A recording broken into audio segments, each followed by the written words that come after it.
One of my very favorite authors was a man named Herman Melville, who lived up in western Massachusetts in the past century.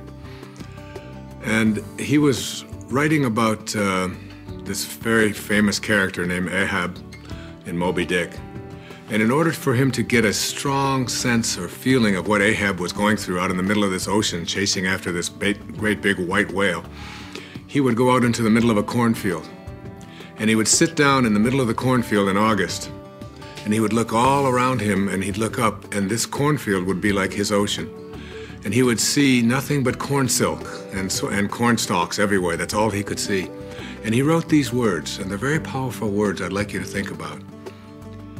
He said, "For as this appalling ocean surrounds the verdant land, so in the soul of man there lies one insular Tahiti, full of peace and joy, but encompassed by all of the horrors of the half-lived life."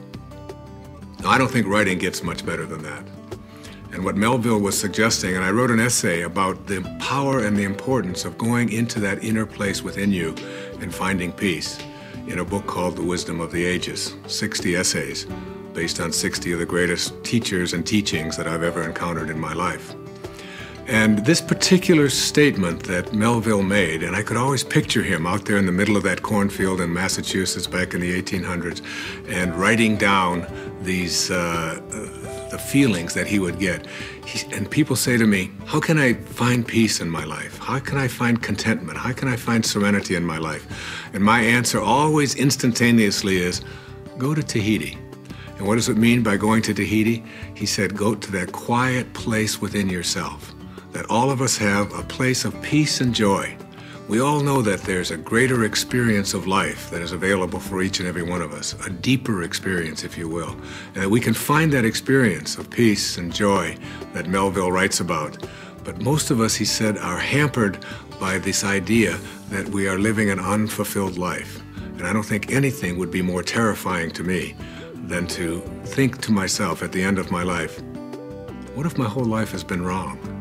What if I didn't really pursue what it is that I wanted so desperately in my life? And the way that you find what it is that you want is you go to Tahiti.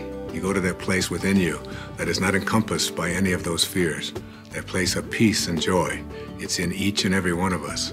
And it's an indicator when you have it that you're reaching the very highest and most significant levels of awareness you can have. The greatest teachers who've ever walked among us suggest it to us. And I'm suggesting it to you here, right now. Go to Tahiti. Go to that place of peace and joy within yourself, and you'll find your own life's fulfillment.